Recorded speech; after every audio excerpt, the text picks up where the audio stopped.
Меня зовут Михаил, я из России, из города Кирова. Я давным-давно, еще с детства, занимался йогой.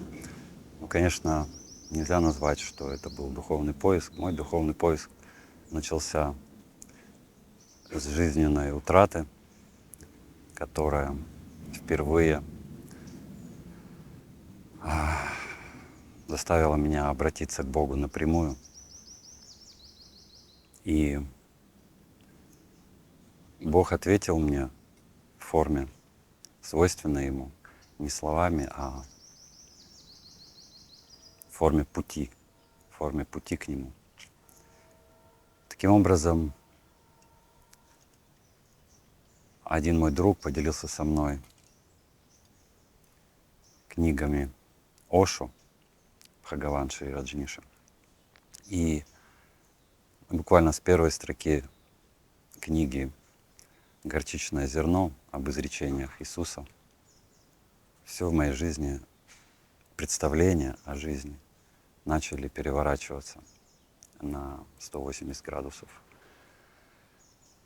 И я понял одну вещь, что до этого момента все мое видение, понимание, мировоззрение было очень поверхностным. И самое главное, я не знал, кто я, зачем я здесь, в чем цель и предназначение жизни. И в скором времени я понял, что мне нужно поехать в Индию. Мне нужно поехать в Индию, нужно именно быть в том месте, где мой учитель на тот момент, Ошо, основал свой ашрам, где можно было погрузиться глубоко в медитацию и получить не только ответы на свои вопросы, но и реальный опыт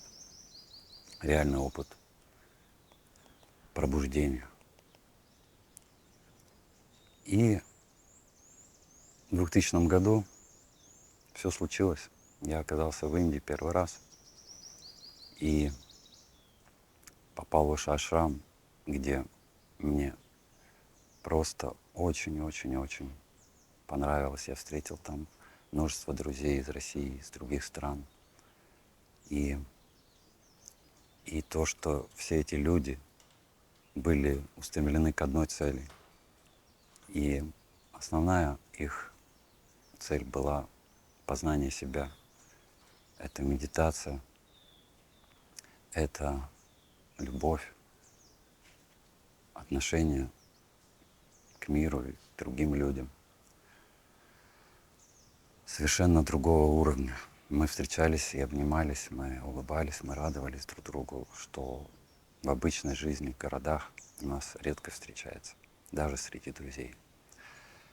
И таким образом я углубился в медитацию и не буду останавливаться, но у меня было множество глубоких медитативных опытов. В результате я вернулся в ашрам на следующий год, но уже на резидентскую программу, то есть программа, которая и работа как медитация, что позволило мне не только углубить свой медитационный опыт, но и увидеть, как работа может приносить радость и как относиться к ней как к своему любимому делу. И в этот же второй приезд мне попался журнал Osho Times. Это журнал, который выпускается Osho International. И там была статья, в которой Ошо рассказывал о современных просветленных мастерах, что было большой редкостью, потому что Ошо в основном критиковал всех так называемых гуру. И меня эта статья очень заинтересовала, кого же он на самом деле считает просветленными мастерами. И я сейчас уже всех не помню, там было всего человек 5. Из них я помню Рамана Махарши там был, И я увидел совершенно новое для меня имя Мехер Баба. Я прочитал эту короткую заметку о Мехер Бабе, что Оша говорил. И что меня сразу поразило, то, что Мехер Баба служил людям и работал с людьми, которые были изгоями в обычном обществе. И в том числе в Оша Ашрам такие люди не допускались. Это люди больные, тяжелыми, неизлечимыми заболеваниями, инвалиды, такие как прокаженные, также сумасшедшие, люди, которые в Индии называются богоопьяненные души или масты. И меня это просто привлекло, потому что в том числе и я имел медицинское образование. И то, что я видел, что в Оша Ашрам такие люди, конечно, не допускались, наоборот, ставились очень серьезные барьеры и проверялись там вплоть до медицинских анализов. И, конечно, я это тоже понимаю, в целях обеспечения порядка это необходимо. Но, тем не менее, меня это очень заинтересовало. И также я узнал о том, что он родился в Пуне.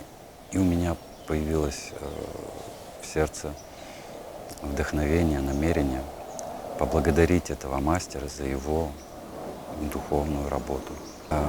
Мне удалось приехать в Мехерабад, который оказался не в Пуне, а в 50 километрах от Пуны, где находится самади Мехер Бабы, где находится его тело, святая могила Мехер Бабы. Когда я приехал, я увидел пустынное место, совершенно фактически нет никакой растительности. Это был разгар самого жаркого периода, 18 апреля. Выжженная трава, несколько деревьев и небольшой такой формы самади, сделанной из камня. И один человек, сидящий на скамейке у входа внутрь. Я приближался и отметил сразу, что это место наполнено тишиной. То есть кроме чириканья, пения нескольких птиц, ничего не нарушало этой тишины. И дежурный у самади жестом указал мне, что я могу войти в самади. Когда я туда вошел, я увидел портрет Мехер Бабы. Сразу же у меня возникли сомнения. Либо это фотография, либо это картина, либо вообще он там живой сидит. Вот настолько даже визуально я встретился с Мехер Бабой сразу. И посмотрев в его глаза, я узнал его, что он приходил ко мне в моих сновидениях раньше. И это узнавание было как возвращение домой, как попадание ровно в точку, к которой я стремился всю жизнь.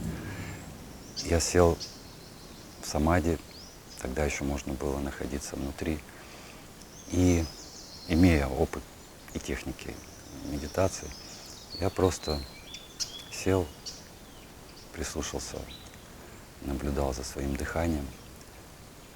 И вдруг я почувствовал, как с кончиков пальцев моей правой руки у меня внутрь потекла какая-то неведомая доселе энергия. Я называю это энергией, это было ощущение такого вот блаженства, как будто бы каждая клеточка начала вибрировать на какой-то иной, более высокой блаженной частоте, на которой она никогда раньше не вибрировала. И я замер и полностью сконцентрировался на этом ощущении. Ощущение все пребывало, и вот этот поток, он двигался по моей правой руке вверх, к области сердца. И когда он достиг области сердца, как будто бы внутри у меня был какой-то сосуд, и он был достаточно пуст в результате того, что я находился в Оша Ашраме, и ежедневные практики медитации, конечно, позволили мне опустошить мой сосуд, сердце. И этот сосуд начал наполняться все больше и больше и больше и больше. Мой ум был в панике, я открыл глаза, но процесс не нарушался. Это меня еще более, то есть мой ум еще более был в шоке, и он просто сдался. И поток, я это называю поток божественной любви. Я могу это описать только как океан вливался в каплю. И когда это блаженство стало фактически бескрайним, бесконечным, я просто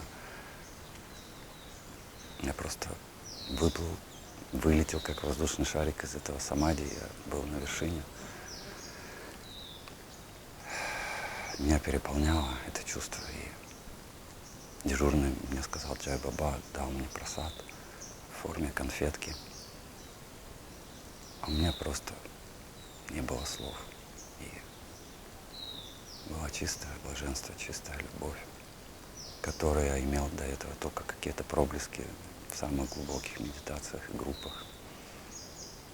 И тут я вспомнил, что мне надо возвращаться в Оша-ашрам, потому что я был на резидентской программе, мне нужно было возвращаться на белые робы.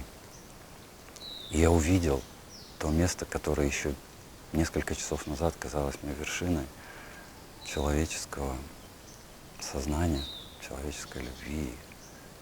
И я увидел, что этот ашрам находится как в темной долине.